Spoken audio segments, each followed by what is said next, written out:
Hey everyone, this is Eric at Galloway Precision. We're going to do a Security 380 from Ruger magazine extension install. This is the 15 round magazine. This won't work with the 10 round. They are limited capacity on purpose. The shoulders actually fall in the wrong direction, and they have a extension to make the magazine a full length versus the short one.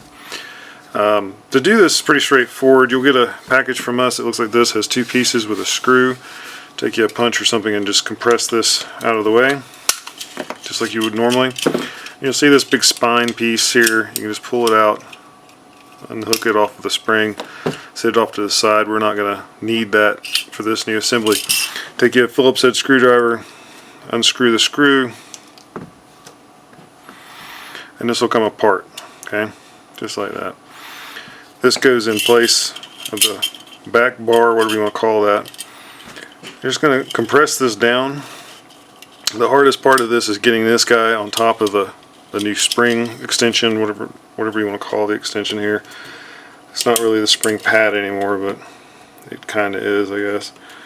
Get the two shoulders hooked, and then you can just sort of push that down underneath it.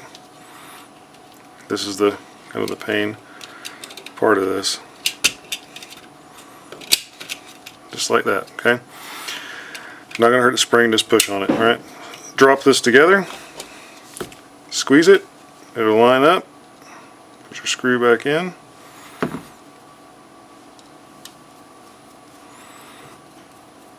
just put it together, just snug it, don't over torque it, don't get carried away, just snug it, it'll stop, you're good. Alright, there's your extra capacity, you're ready to go. It'll slide right in. This still fits the factory mag well on the pistol. This is your regular extension for your finger, your pinky to sit on, and that's just extra capacity. Alright, all this is set up the same, looks the same at the top, and feeds just like a stock magazine, just with extra BBs on board. Anyway, I hope that helps clear up any confusion on installing that. It's pretty straightforward once you've seen it done, I think. As always, be safe, be accurate, and God bless.